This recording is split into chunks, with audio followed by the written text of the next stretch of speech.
మన ఇండియాలో central government GST అదే సర్వీస్ ట్యాక్స్ పెట్టి అన్ని స్టేట్లలో కూడా సేమ్గా పన్ను వసూలు చేస్తుంది. బాగానే ఉంది.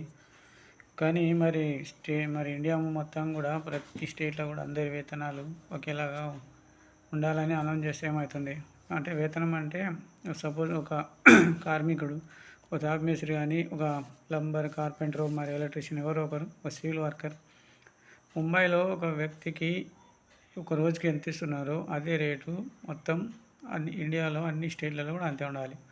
అలాగే ఒక ఉద్యోగస్తుడు కానిస్టేబుల్ అనుకుందాం సపోజ్, అండ్ ఒక ముంబైలో కానీ ఎక్కడైనా ఎక్కడైతే ఎక్కువ జీతం ఉంటుందో అతనికి కూడా మొత్తం ఇండియాలో అన్ని స్టేట్లలో కూడా అదే రకంగా అదే వేతనం ఉండాలి.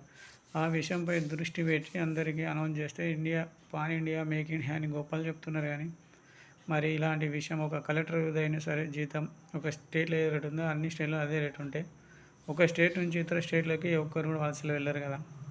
ఇలా చాలామంది ఒక స్టేట్ నుంచి ఇతర స్టేట్లకు వలసలకు కారణం ఏంటి? జీతాలు, వేతనాలు. ఆ ప్రాబ్లంతోనే చాలామంది యూపీ, బీహార్, రాజస్థాన్, గుజరాత్ వాళ్ళు ఇతర రాష్ట్రాలకు వెళ్ళి పని చేసుకోవడం జరుగుతుంది. మరి ఈ విషయం గవర్నమెంట్ ఎందుకు పట్టించుకోదు, ఎందుకు అనౌన్స్ చేయదు? ఒకసారి మీరు కూడా పబ్లిక్ ఇలాంటి విషయాలను గవర్నమెంట్ దగ్గరికి దృష్టికి తీసుకెళ్ళడితే బాగుంటుంది.